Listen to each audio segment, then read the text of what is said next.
everybody wants to get united. Like, what we gotta do is meet everybody on 149th Street at the bench. Extensions can make your graffiti look next level, or it can completely destroy your piece, handstyle, or throwy. And the problem is, most writers have no idea where to put them or how to use them. Today, I'm showing you guys how extensions really work and how to use them properly, that way you don't destroy your graffiti. Now, this video isn't to tell you guys how to design your extensions. I mean, use your creativity, you can design your extensions however you enjoy doing so. But regardless of the design, there are some fundamentals that apply to all extensions universally. And that's going to be what I teach you guys in today's video. Also, I made a video where I share my entire thought process when making a piece. I sketch the entire thing, start to finish, and I walk you through why I put an extension in certain areas and what I was thinking at the time, different ideas I might have had, so on and so forth. This is going to be a pretty long video, so be sure to use the timestamps down below in order to skip to whatever section best fits you. But let's get right into this, wasting no time at all, by explaining what exactly is an extension. An extension is any additional piece that connects to the letter structure that is not necessary to actually make the core letter. An example would be this right here. As you can see, our letter is already created. It doesn't need this little piece that we're highlighting now in order to make the actual letter structure. That right there is an extension. And extensions count as a detail. And this is really important for us to define because details in every single art form are useless by nature. And that means that they need to help the other basics, the other fundamentals of the art form, in this case our graffiti, whether it's our tag, throwy, or piece, in order for them to function. Otherwise, they risk hurting the fundamentals and as a result, ruining your graffiti. Now, our extensions have an anatomy to them. So where our extension begins, where it starts from, is the origin. And this is where it's going to connect to the letter. From there, we have the travel distance, which is the next part of anatomy. And this is typically the part that moves away from the letter. The part that's going to extend outwards, and it also determines the length of the extension and will also determine where the last part of our anatomy is going to end up. So the last part of our anatomy is the destination. And once again, this is the end of the extension, essentially the conclusion to your travel distance. And don't be confused, even though we drew a little arrow here on the ends, you don't need an arrow, right? Your extension could be something like this, and your destination would be right here. So as you can see, the destination could change depending on how you want to design it. Something to keep in mind here is it doesn't matter what the design of the extension is. We all have our own creative ideas. We're free to design our extensions however we'd like. But no matter what the design is, these points of anatomy are still going to be present. That's unavoidable. Now, if you're watching this video and you're like, man, this is a long video, there's a lot of information here, and you want something that's a little bit easier to digest and on your own terms, check out our book in the description down below. It's the only one on the market that'll teach you all of that information. And it does so with hundreds of pictures, making it perfect for brand new graffiti artists. And because we go so in depth with information that has never been talked about, such as the teachings for extensions, it's even perfect for experienced graffiti artists as you're bound to learn something you've never heard before. Want to start leveling up your graffiti? Then use the coupon code right here on screen, Encore. Don't worry, it is actually spelled that way. It's in reference to my brother who used to do graffiti. And save yourself 10% on digital copies over at theartistblock.inc with physical copies over on Amazon. I got a link to both of those in the description down below. So how do we use this anatomy? What's the point behind this? The anatomy directly correlates to the formula of extensions. So to make the extension useful and to make it help our fundamentals, we have to flow out of the origin, we need a reason for the travel distance, and we need to flow at the destination. For clarity's sake, you don't need to have all three of these present in every single extension. But if you do have all three, then your extension is guaranteed to work. If you have any two of these, doesn't matter what two, then your extension still could work. It's just gonna be a little bit harder to make function. And if you're only using just any one of these, doesn't matter what one, then your extension is going to be really difficult to make function, but you still can make it function. However, it's not possible to have an extension that functions properly without using any of these three things. You need at least one. So what's the utility behind each one of these three things? So when we flow out of the origin, our extension looks less jarring, looks less sudden, and is applied to the letter in a more smooth way. It looks more natural to the actual letter itself. The reason for the travel distance could really be anything that aids any one of graffiti's fundamentals. So graffiti's fundamentals are as follows. You have letter structure, negative space management, letter name weight, letter name positioning, and flow. Really advanced graffiti artists might use the extension to build part of a letter. That would be the reason for the travel distance. While some people, like myself, I enjoy using extensions to fill negative space or to add weight. Those are really popular and common ways to use your reason for the travel distance. Regardless, whatever fundamental you choose your extension to focus on, it should be there to factually and definitively help that specific fundamental. And once it completes that objective, then you can introduce your destination. And at our destination, we would like to have some flow. So flow at the destination, all it really means is that wherever your extension ends happens to use similar lines to other lines that are nearby, or it happens to look similar to other motifs in your tag, throw, or piece. So sometimes you'll see in graffiti people will have a serif on their letter, that counts as an extension, and that serif will have, let's say, a more square ending, and that's the design for their destination. Around the piece, they'll have those same serifs pop up with the same design, and even though the destination of one serif may not be close to another, they still flow through letter uniformity and similarity. Now, if you need to catch up on any of graffiti's fundamentals, check out this playlist above. It covers every single one of graffiti's fundamentals, walks you through each one, like flow, which is going to be a really big deal here for extensions. I highly recommend watching those videos before using extensions, because in all honesty, if you don't know graffiti's fundamentals, you're not going to be able to use extensions. And strangely enough, if you do know graffiti's fundamentals, then you probably don't need this video. Alright, so that's how we use extensions, but there's a wide variety of extensions. A lot of them look very different from one another. No matter the design, extensions of all kinds can be fit into one of two different categories. You have your compressed extensions, like this right here, and then you have your, what we'll call, more conventional extensions. Now, let me be clear, conventional extension is not really a terminology that anybody uses. We're just using it for the sake of this video to make things easier to speak about and easier to follow along with. So the difference between the two, as you might imagine, is compressed extensions are much smaller. They prioritize their actual origin and their destination as far as size is concerned, and as a result they have very small travel distances, which is what makes the extension more compressed. One of the qualities of this is that they are very easy to flow because they don't travel far from the actual letter itself. So you almost always flow out of the origin, you almost always have a reason for the travel distance, and you almost always flow at the destination just because these things are so compact. As a result, compressed extensions are by far the easiest extensions for people to learn and begin using if they're not comfortable with extensions just yet. To be clear, you can also do a wild style using compressed extensions entirely without using a single one of these larger extensions. Now, contrasting that, conventional extensions are much larger, and as a result, their travel distance is really the big, meaty part of these extensions. It's where you're going to get most of the size from this extension. And because of that, you can expect that the destination and the origin are going to be much smaller in comparison, which this makes travel distance and your reason for your travel distance very important. The larger your travel distance becomes, the better of a reason you're going to need to have that extension exist. If you have a massive extension that travels the full length of your piece and you don't give it any reason for the travel distance, then you're going to have a very difficult time making that extension work, even if you have flow at the destination and flow at the origin. Because the question arises, why did we travel from point A all the way to point B if all we got was a little bit of flow? The analogy I like to give would be saying something like it would be similar to living on one side of the country, taking your car and driving to the other side of the country just to fill up a tank of gas. Well, that's a bit silly, isn't it? That doesn't really make much sense. Also, the longer your travel distance is, the more your extension is going to interact with other letters, and as a result, it's going to distort their fundamentals. Now, that isn't to say it's going to distort it in a good or bad way. It's just saying that you can expect fundamentals to change. This is yet again another reason why we want to have a good purpose for our travel distance, because we don't want to send our extension all the way across a piece just to flow at the destination and or the origin if the travel distance is going to mess with other letters' weight, other letters' positioning, other letters' flow, and other letters' structure. At the end of the day, at that point, it's not worth it. So do keep that in mind. Longer travel distances need a better reason to exist. Identifying extensions. When it comes down to identifying extensions, whether it's a hand style, a throwaway, or a piece, which we'll actually go through examples of each of those here, we should probably go into an understanding that it's going to be harder for us to identify extensions when we're newer to graffiti, and as we get better, we'll get better and better at identifying extensions as well.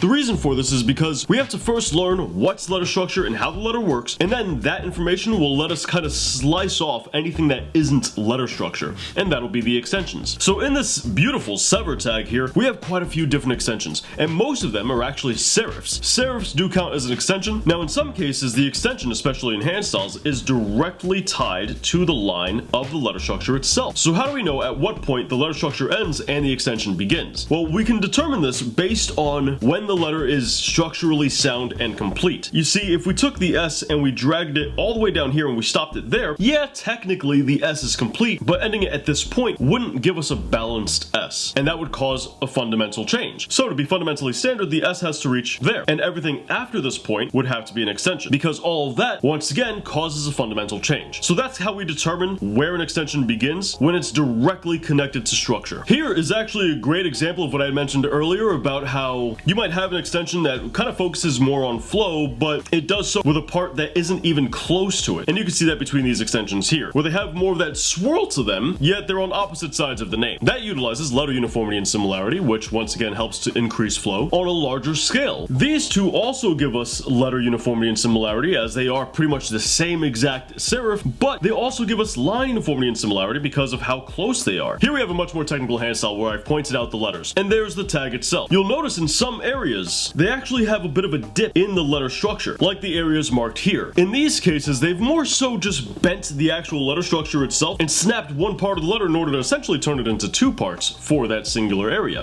And those aren't extensions. Those are what's called letter distortions, because they're distorting the actual letter. These are where our conventional extensions would be, while the blue is going to go ahead and mark where our serifs are. And then there's a few compressed extensions throughout as well, like right here, but there wasn't many of them, so I figured I wouldn't mark them. But you'll notice that our serif can actually have an extension attached to it, as shown right here, and even here. By understanding the anatomy not only of the letter, but the extension itself, and the difference between a serif and just your typical extensions, you'll be able to have a much easier time designing your extensions for your name.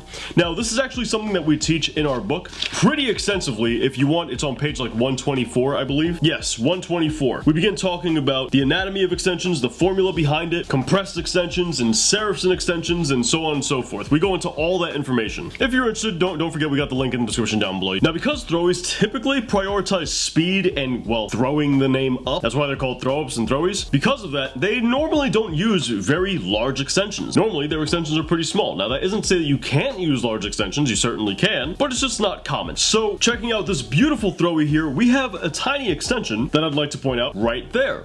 And that is a great demonstration of a compressed extension. Looking at its anatomy, you could see that the travel distance is very, very tiny, but it's still there. It still exists, as the extension has to, you know, kind of extend away from the letter. And it's also a great example of how your destination on compressed extension almost always automatically flows without you having to really work for it. As you can see, the red line I just drew and this red line here are similar to one another. Also notice that he doesn't have this extension anywhere else on this throwie, and yet the extension still works. It still functions properly. That's a great example at how you don't really need all three pieces of the formula to make an extension function. He has just flow at the destination and it still looks beautiful.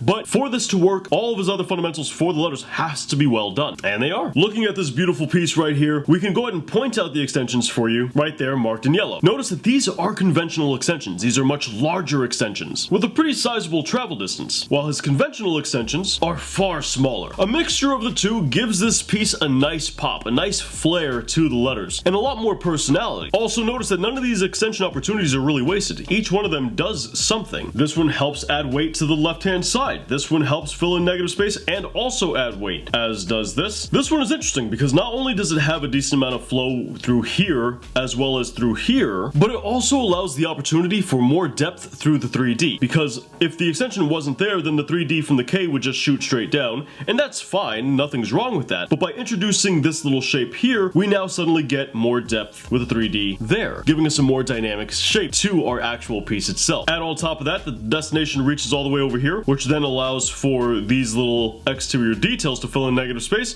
and you got yourself something that looks pretty cool. This helps fill negative space, and technically this is also a whole extension over here, which goes back to what I said earlier about how some people like to suggest or even create letter structure utilizing an extension. Seeing as the E concludes right over here, this piece is really unnecessary, so this is a beautiful stylistic flair not only to add weight, but to suggest letter structure and to fill negative space. Looking at a different piece, we have something from Star here, and I love the use of extensions on this one. We've got his compressed extensions here. We didn't mark every single one that he has in the piece, but this is a pretty good indication of what he's doing. We're seeing lots of flow out of the origin with lines that are very similar that line up with what he's doing, and we see that in various areas. And then through his destination, he typically gives us a lot of letter uniformity and similarity as well. You figure this is similar to this, and is similar to that as well as this. And even these terminals as well. There's plenty of similarity in those areas. These are all just great examples of how people can use different parts of the anatomy to benefit the fundamentals overall. Looking at the more conventional extensions, once again we're seeing much of the same. Flow out of the origin, a simple and common reason for the travel distance, which you'll see a lot throughout graffiti,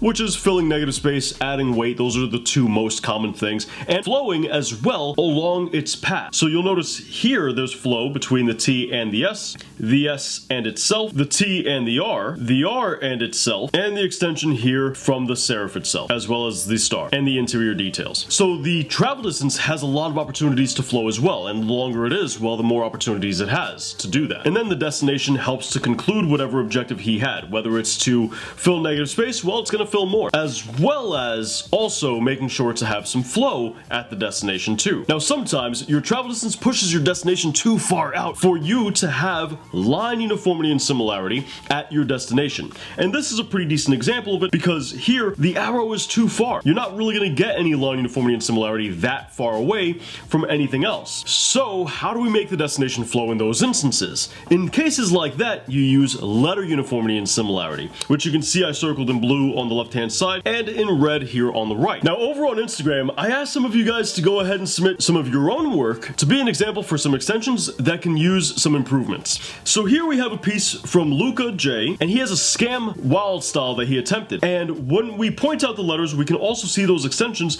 pretty much everywhere around the actual structure. Now, when we take away these highlighted areas and we look at just the wild style itself, well, now we're starting to see some issues. We're starting to see that his letter structures are pretty unrefined. He's got something like an H here, which technically is an A. So because his letter structure without the extensions is very distorted on its own, his extensions don't have a good foundation to build from. And as a result, his travel distance is going to struggle to find a suitable reason to really exist. For example, like we saw in the star piece, he has consistent fundamentals, and he was able to then give his extensions a clear opportunity to exist by filling in negative space and by adding weight. Aside from that, while I didn't mark all of his extensions, the extensions we do mark don't really ever flow out of the origin. They don't really ever have a reason for the travel distance as previously discussed, and even if they might flow at the destination in some areas, because of not having good foundational fundamentals here on the actual letter structures themselves, he's running into an issue that we discussed earlier where, sure, your extension might flow at the destination here, but what was the purpose of coming over here in the first place? Now, something that we want to keep in mind, and I need to say this when looking at a piece such as this, it's okay to do factually incorrect and bad extensions and still like it.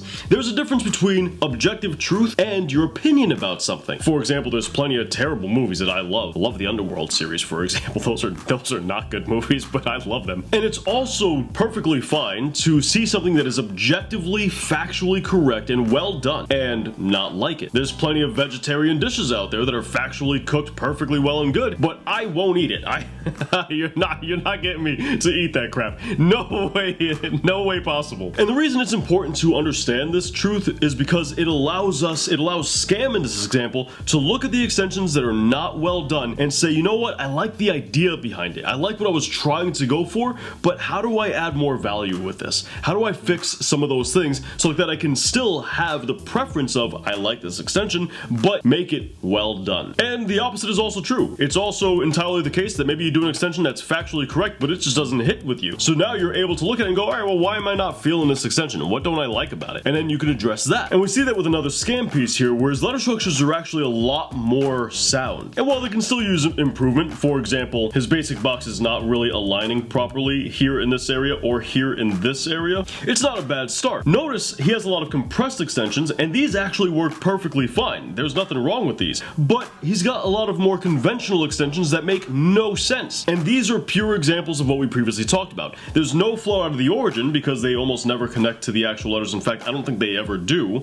Here's one that connects to the actual letter. So there's no real flow out of the origin because there really isn't an origin. There's no reason for any of the travel distance because they're not really ever adding much weight, and there isn't really a need to fill any of this negative space, nor are they adding more complex 3D that gives more depth in most cases. And even if they are, for example, in this area here or this area here, that's completely undermined by the fact that it's hurting the fundamentals more than it's helping. So at that point, it doesn't really make much of a difference in these instances. And the destination, while it flows at the destination in many areas, we then go back to what we've previously mentioned of, well, why did we travel this far? All we did was add just a hair of flow. As a result, while these were intended as extensions, they are more similar to exterior details in how they were applied. And because of that, that's something that you'd want to refine. Now, here's one of two different pieces I did as a little bit of a demonstration for going ahead and making your extensions. So there's really two different approaches to making a wild style and applying extensions. Some people go directly into details, and that's kind of what I did here. When creating extensions, something that really helps is to have your extension line up with other lines. And you get to see this where we have this line of our G shoot down and it pops out the side here. Now this piece I'm drawing right now is a bit of an extension.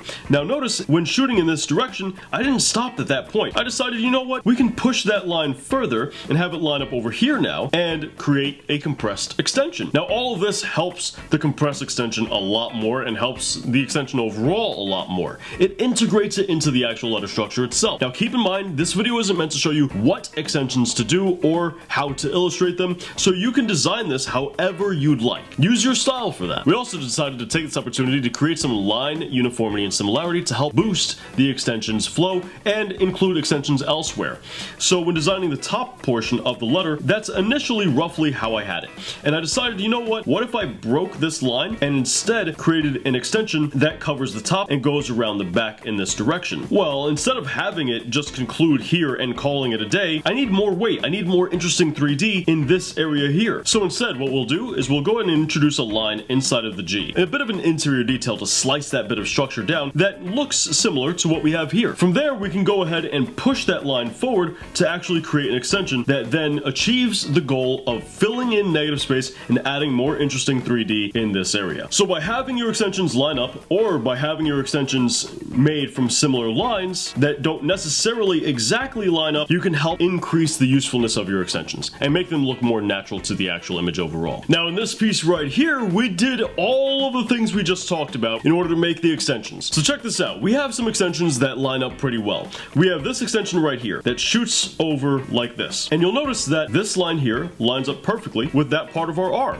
Not only that, as the extension travels in this direction, it aligns with this part of the M and this part of our extension for the M as well. You'll notice that our extension continues in this direction, and what happens? It lines up pretty well with where we kind of have this interior detail for the M. Once again, the bottom part here lines up with this, and it lines up with our star at the bottom. And you guessed it, this massive serif that we have also lines up with our star pretty well, but that's more of a bonus. What's really important about this area is how this piece lines up with this right here, with our compressed extension. But not everything needs to align. You don't need to obsess over that. That's just what I like doing, right? That's how I enjoy adding style. We have some extensions where I intentionally made sure nothing aligned as well. So you have this entire piece here that does not align with much of anything. It flows out of the origin right around here. It has a reason for the travel distance to make the 3D more exciting and fill much more negative space as a result, and add weight to the left-hand side. This compressed extension also doesn't align with anything, and it's there for some letter uniformity and similarity. So at the end of it all, how we design our extensions is completely up to us, but there are some fundamentals that apply to extensions and that you can keep in mind when designing your own. Hopefully this video helped you guys out. Guys, if you have any tips or questions about extensions you'd like to leave, drop it in the comments down below. I'm very active in the comments, and if people have questions, I do my best to answer. Also, for those of you guys who really want to progress in graffiti and you want to get better and find your style, don't forget about our book in the description down below. Use the coupon code on screen to save yourself some money. And if you want, check out the best how to do graffiti tutorials right up here with more graffiti content right down here. I hope I'm pointing at the right side of the screen. I think last week I pointed at the wrong side, but anyway, thank you guys for the support. I really appreciate it. I'll catch you guys back here next week. Thanks for watching.